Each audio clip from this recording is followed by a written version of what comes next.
ये बात है गांव भोलापुर की, जहां उत्तम नाम का एक हलवाई रहता था। उत्तम गांव के ही एक ढाबे पर काम किया करता था, जिसका मालिक था कुलदीप। अरे अरे, इतने धीरे काम क्यों कर रहे हो? मालिक, मेरी थोड़ी तबीयत खराब है, इसीलिए दिक्कत हो रही है। अबे तो घर बैठ जा। कुछ दिनों में होली आने वाली है, तो ग्राहकों की भीड़ भी बढ़ने वाली है, तो उन्हें क्या खाली हाथे रखेगा है? मालिक, आप आज की छुट्टी दे दो। तुझे घर पे बैठाने के पैसे नहीं दे रहा मैं। चला चला। उत्तम पूरे दिन टूटते बदन के साथ वहाँ खड़ा मिठाइयाँ बनाता रहता था और फिर वापस घर आ जाता। सुनो, मुझे पैसे दो, होली के लिए कुछ खरीदारी करनी है। हाँ पापा, मुझे भी देना, मुझे अपना कुछ सामान खरीदना है। अरे मालिक ने अभी दिए नहीं है, 2 दिन में देंगे बेटा। हे भगवान, एक काम होली के बाद ही ले लेना। हाँ में हाँ मिलाना आता है बस तुम्हें, डरपोक कहीं के। मेरे सारे दोस्त होली खेलेंगे, बस मैं घर बैठूंगा। अरे तो क्या लड़ लूं उनसे, बता है? बाहर कर देंगे मुझे वो। अरे तो इतनी मिठाइयाँ बनानी आती है तुम्हें, खुद की दुकान खोलो ना एक छोटी सी। हाँ, अगर नहीं चली तो और कंगाल हो जाएंगे हम। यूं ही डरते रहना जिंदगी भर तुम। हमारी भी सोच लिया करो पापा कभी। अगले दिन उत्तम की तबीयत अब और ज्यादा खराब हो जाती है।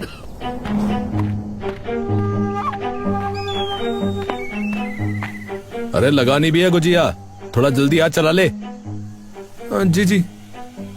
उत्तम फटाफट सारा काम करने लगता है, लेकिन जल्दी जल्दी में वो गुजिया के खोए में नमक डाल देता है और उसे गुजिया में डालकर तल देता है। कुछ देर बाद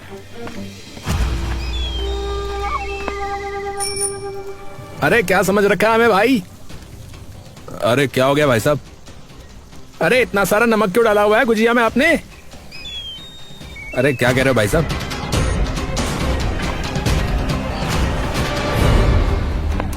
अरे ये क्या भाई है?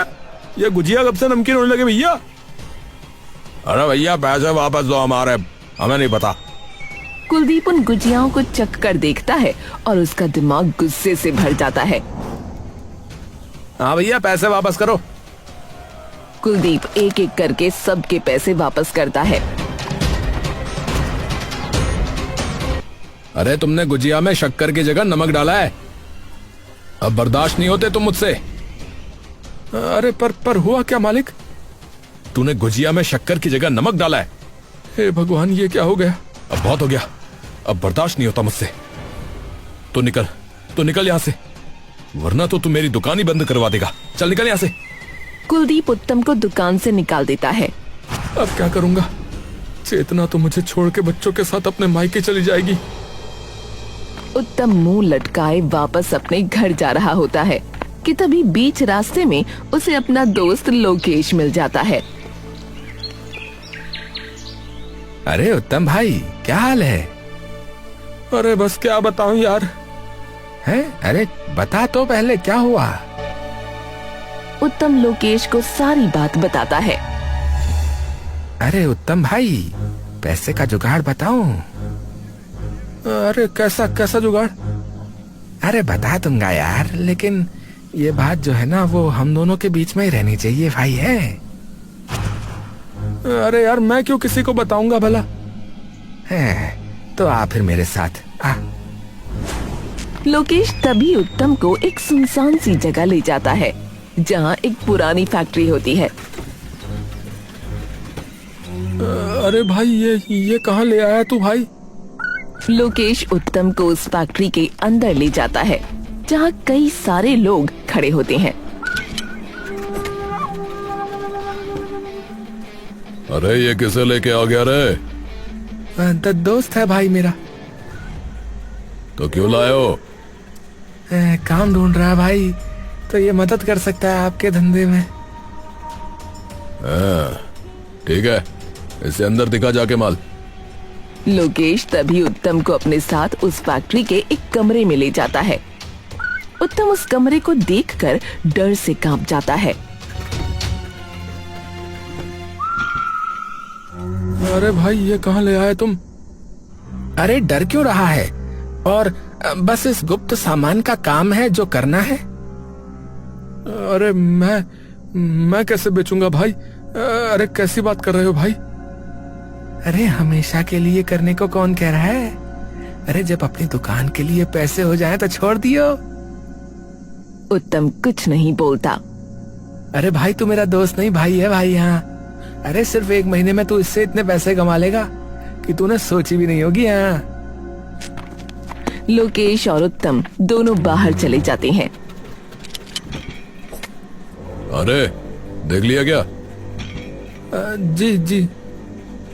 नाम क्या है तेरा? उत्तम। उत्तम बाबू, याद रखना, अगर यहाँ गड़बड़ हुई तो दिक्कत हो जाएगी, तो सोच के करना जो करो। उत्तम ये सुनते ही घबरा जाता है और लोकेश को पीछे की ओर खींच लेता है। भाई ये मैं नहीं कर पाऊंगा, मेरे बस की नहीं लग रही। क्यों, क्या हुआ? कुछ नहीं भाई, बस थोड़ा डरा हुआ है बस। भाई साहब मैं कैसे करूंगा ये काम? अरे काम दाम कभी किया है किसी चीज का है? वो मिठाई वगैरह बनाता था। ये तो सबसे सही है, एक दुकान खोल लो मिठाइयों की और पीछे से ये भी बेचता रहियो। बहुत लोगों दूसरे सामान के साथ मीठा खाना खूब पसंद करते हैं, और जगह मैं अपने आप दिलाऊंगा, तू हाँ बोल। मैं वो अबे घर जा और आराम से सोच, और हाँ, गलती से भी आज जो देखा वो बता मत दियो किसी को, समझा? लोकेश तभी उत्तम को वहाँ से सीधा उसके घर ले जाता है। अरे लोकेश। नमस्ते भाभी। नमस्ते। और तुम्हें क्या हुआ? तुम्हारी क्यों हवाइयां उड़ी पड़ी हैं? हे भगवान, क्या हो गया इन्हें? लोकेश चेतना को सारी बात बता देता है। अरे अब तुम ही बताओ कि क्या ये सही है? अरे तो कौन सा आपको पूरी जिंदगी करना है? बस कुछ महीने करना है, और जब अपनी दुकान खोलने के पैसे हो जाए तो मत करना। अरे पर ये गलत है भाई। अरे तो जो रोज तुम्हारे साथ हुआ वो ठीक है क्या? 3 साल से आप वहाँ काम करते थे और बस एक गलती की और ऐसे उन्होंने बाहर निकाल दिया जैसे आप कुछ थे ही नहीं। होली तक मनाने के पैसे नहीं है हमारे पास। अरे हमने 2 साल से एक कपड़ा तक नहीं खरीदा, तो वो ठीक है। और जो ये रईस घूम रहे हैं, तुम्हें क्या लगता है वो नहीं करते ये सब? अरे वो तो हम जैसे लोगों को मार के चौराहे पर भी टांग देना, उन्हें तब भी कुछ नहीं कहेंगे कोई। तो बताओ क्या वो ठीक है? कमरे में कुछ देर के लिए सन्नाटा छा गया। पर बेचेंगे कैसे? पुलिस वगैरह ने देख लिया तो? अरे तो तुम सामने से थोड़ी बेचोगे भाई, छुपा के बेचोगे। दुकान तो मिठाइयों की होगी ना। उत्तम कुछ देर के लिए चुप हो गया। ठीक है, पर दुकान? अरे वो जग्गा भाई अपने आप देख लेंगे भाई, उनके पास बहुत सारी जगह है।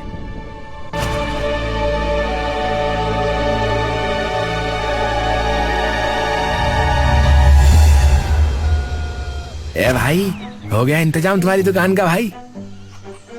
क्या क्या सच में? हाँ चलो आओ, आप दोनों को दिखाता हूँ, चलो।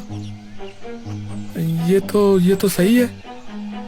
हाँ, और भाभी मिठाइयाँ वगैरह बनाने के लिए तो बर्तन घर वाले ही इस्तेमाल कर सकते हैं। हाँ हाँ, और क्या? फिर शुरू कब से करना है? ए भाई तुम आज से ही शुरू कर दो, मैं शाम तक बाकी अपने वाला सामान भी ले आता हूँ। होली आ रही है तो गुजिया और रबड़ी जलेबी बना लेंगे। अरे ठीक है भाई, तो फिर तुम तैयारी करो, तब तक मैं दूसरा सामान भी ले आऊंगा। शाम तक दुकान पर सारा सामान अपनी अपनी जगह लग गया। हाँ भाई, मैंने सामान अंदर रख दिया है, ठीक है? ठीक है भाई, ठीक है। अगले दिन से ही वो दुकान शुरू कर देते हैं। और कुछ देर में बल्लू नाम का एक इंसान वहाँ आता है। और इसे बता देना कि अंदर और सामान भी रखा है। ये बल्लू तो एक नंबर का शराबी है वैसे भी। हाँ ये तो ठीक कहा। अरे उत्तम भाई, मुबारक हो, नई दुकान कर ली है। अरे धन्यवाद भाई। चलो 2 किलो गुजिया कर देना भाई मेरे लिए। बल्लू भाई वैसे आपके मतलब का और सामान भी रखा है। मेरे मतलब का कौन सा सामान? अरे मतलब खाने के साथ साथ पीने का भी सामान है। भाई सही बताओ भाई, सही बोल रहे भाई। कहाँ है? अरे भाई मुझे बता दो और पीछे की खिड़की से ले लो जाके। भाई ये तो बहुत बढ़िया कर लिया भाई।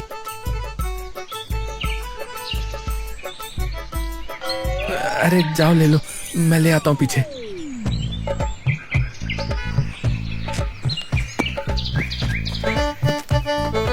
कुछ ही देर में बल्लू की गुजिया भी बनकर तैयार हो जाती है।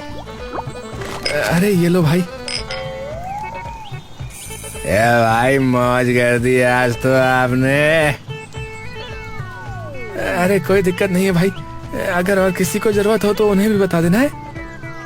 अरे भाई शाम तक तुम देखना भाई, शाम तक कैसी लाइन लगती है तुम्हारी इस दुकान के बाहर। ठीक है भाई, बता देना। और शाम तक बल्लू की बात सच हो जाती है। दुकान के बाहर इकट्ठा हो जाते हैं और रात तक दुकान का सारा सामान खत्म हो जाता है। तभी लोकेश वहाँ आता है। हाँ भाई कैसा रहा? अरे भैया बहुत बढ़िया। और लोकेश यार, तू है यार मेरा सच्चा दोस्त यार। तूने बचा लिया भाई मुझे। और हाँ, तेरा सारा सामान खत्म हो चुका है तो कल और लेके आना पड़ेगा। अरे हाँ भाई, अरे वो तो मैं अपने आप ही ले आऊंगा, तो उसकी चिंता मत कर। है कुछ दिन दुकान पर जमकर बिक्री होती है, लेकिन एक दिन अरे भाई मेरा काम करो पहले। तभी गांव का रहने वाला माधव विपुल को साइड कर देता है। मैं पहले आया था तो मुझे मिलेगा पहले। माधव और विपुल में तभी जिद बहस शुरू हो जाती है।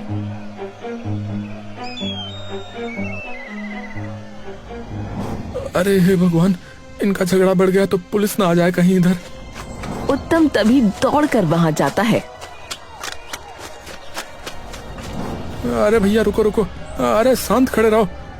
विपुल और माधव अलग खड़े हो जाते हैं और उत्तम दोनों को उनका सामान देकर वहां से भेज देता है। कभी कभार लगता है कि कुछ गलत तो नहीं कर रहे हम। आज तो चलो मैं था, कल को पी के कोई बाहर लड़ पड़ा और भगवान न करे बात बढ़ गई तो। अरे तुम इतना मत सोचो आज के बारे में, ये सब तो काम धंधे में होता ही रहता है। अगर तुम उन्हें नहीं दोगे सामान तो वो कहीं और से ले लेंगे। हाँ बात तो तुम्हारी वैसे सही है।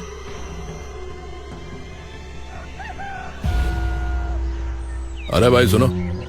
हाँ भैया बताओ। अरे वो 3 बोतल कर देना जरा।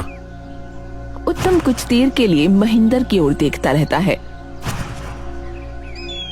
तुम तो उसके भाई हो ना, मनीष के? मेरे बेटे का दोस्त है वो। हाँ बेटा ये जो कर रहे हो ना, ये वैसे ठीक आदत नहीं है। कुछ नहीं रखा इन चीजों में।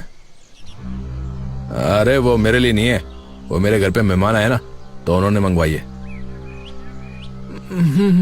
आ जाओ जरा पीछे फिर। उत्तम उसे पीछे की खिड़की से उसका सामान दे देता है। कुछ देर तक सब सही चल रहा होता है कि तभी लोकेश दौड़ता हुआ आता है। अरे उत्तम, उत्तम। अरे लोकेश, अरे क्या हुआ भैया? अरे वो मुझे नंदू पड़ा मिला था रास्ते में। नंदू पड़ा मिला था मतलब? अरे उसके सिर पे चोट लगी हुई थी। अरे तो अभी कहाँ है वो? मैंने सबसे पहले उसे अस्पताल में भर्ती करवाया और फिर यहाँ आया हूँ। उत्तम और चेतना दुकान बंद करके तुरंत अस्पताल पहुँच जाते हैं। डॉक्टर साहब ये ठीक तो है ना? हाँ हाँ ठीक है। वो तो सही हुआ कि आप लोग इसे सही वक्त पे ले आए। ये सब हुआ कैसे पर? नंदू बेटा तू ठीक तो है ना? हाँ माँ। और ये सब कैसे हुआ है? कैसे हुआ ये? वो मनीष है ना? महेंद्र और उसके दोस्त तभी उसके सामने आ जाते हैं। हाँ भाई, अपने बाबा को बोल जो काम है वो करे, ज्यादा ज्ञान ना दे लोगों को। अरे मेरे पापा के बारे में ऐसे बात क्यों कर रहे हो आप? करूंगा। मेरे पापा को कुछ मत बोलना। फिर गुस्से में आके उन्होंने ये कर दिया। मैंने कैसे ना कैसे आपके पास आने की कोशिश की, लेकिन बीच रास्ते में लोकेश काका ही मिल गए। उत्तम के मुंह से एक शब्द नहीं निकलता और वो सीधा कमरे से बाहर चला जाता है, जहां लोकेश उसका इंतजार कर रहा होता है। मैंने कहा था कि हम गलत कर रहे हैं, कहा था मैंने। हैं? देख ले अब मेरे ही अपने बच्चे पे बात आ गई। भाई लोकेश, भाई अपना सामान वापस ले जा भाई, और मना कर दे उन्हें भी कि मैं अब ये नहीं करने वाला। भाई हाथ जोड़ता हूँ। अरे भाई तू क्या बोल रहा भाई? अरे इतनी जल्दीबाजी मत कर यार। अरे नहीं भाई, हो गया मेरा भाई, अब नहीं। अरे भाई तू तो बिगड़ ही गया। अच्छा ठीक है, मैं देखता हूँ। कुछ देर में उत्तम और चेतना नंदू को लेकर वापस अपने घर आते हैं। अगले दिन चेतना और उत्तम घर पर बैठे होते हैं कि तभी उनके दरवाजे पर जोर से दस्तक होती है। चेतना जाकर दरवाजा खोलती है। तभी उत्तम देखता है कि सामने जग्गा अपने गुंडों के साथ खड़ा है। अरे आप कौन हैं? अरे अपने पति से पूछ।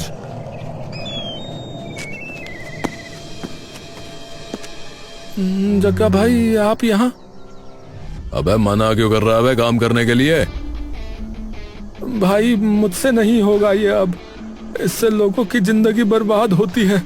मैं नहीं कर पाऊंगा भैया। अबे चुपचाप जो कहा है ना वो कर, समझा बे? मैं पागल नहीं हूं जो तुझे दुकान दी, सामान दिया और पैसा भी दे रहा हूं, समझा? तो जब तक तू उस दुकान का कर्ज नहीं उतारता ना अब, तब तक करता रहे, नहीं तो अगली बार तेरे बीवी बच्चे सभी को अपने लोगों के साथ वापस चला जाता है। हे भगवान, अब क्या करेंगे? अरे मैं अब इस पाप में भागीदारी नहीं करने वाला। तुम सही कहती थी, जिंदगी भर डर के रहा हूं, पर अब बस अब हिम्मत दिखाने की बारी है। हाँ, पर करोगे क्या? वही जो पहले कर देना चाहिए था। उत्तम अब बिना डरे सीधा थाने पहुंच जाता है। इंस्पेक्टर साहब, एक रिपोर्ट दर्ज करानी है। हाँ जी बताइए, किसकी? अपनी और जग्गा की। ये सुनकर थाने के सभी लोग चौंक जाते हैं। है? जग्गा? जी। उत्तम सारी बात उन्हें बता देता है। रे बड़ी हिम्मत है भाई, सच में बड़ी हिम्मत है धारे में। मैं सब बता दूंगा। उसके बदले बस मुझे एक चीज चाहिए इंस्पेक्टर साहब। हाँ बोल, क्या कर सके हैं, बोल। मेरी बीवी बच्चों को उनसे बहुत खतरा है साहब, और वो हमें आज सुबह धमकी भी देकर गए हैं। तो बस आप उनकी सुरक्षा का कुछ प्रबंध कर दीजिए जब तक मैं वहां ना हूं।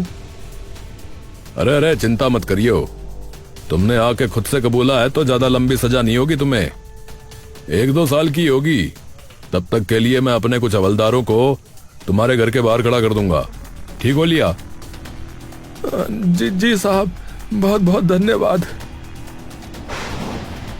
हवलदार उत्तम को जेल में ले जाते हैं और कुछ ही दिनों में पुलिस वाले जग्गा और उसके सभी साथियों को भी अपनी हिरासत में ले लेते हैं। 1 साल बाद उत्तम को जेल से रिहा कर दिया जाता है, लेकिन पूरे गांव में अब उसकी बदनामी के चर्चे फैल जाते हैं। अरे पूरे गांव का नाम मिट्टी में मिला दिया तूने, है बे? तभी उत्तम का पुराना मालिक भी भीड़ में से बोल पड़ता है। अरे सरपंच जी, ये तो है ही लालची कहीं का। दुकान पे भी यही लक्षण थे इसके। घटिया ये घटिया। मैं तो कहता हूँ इसे और इसके बीवी बच्चों को बाहर फेंक के मारो गांव से। हाँ। उत्तम तभी गुस्से में आकर कुलदीप पर चिल्ला पड़ता है। अबे चुप चुप। अबे तू बताएगा मुझे सही गलत? सबसे बड़ा लालची तो तू है बे, जो गधों की तरह काम कराता था हमसे और एक छुट्टी लेने पे भी पैसे काट लेता था।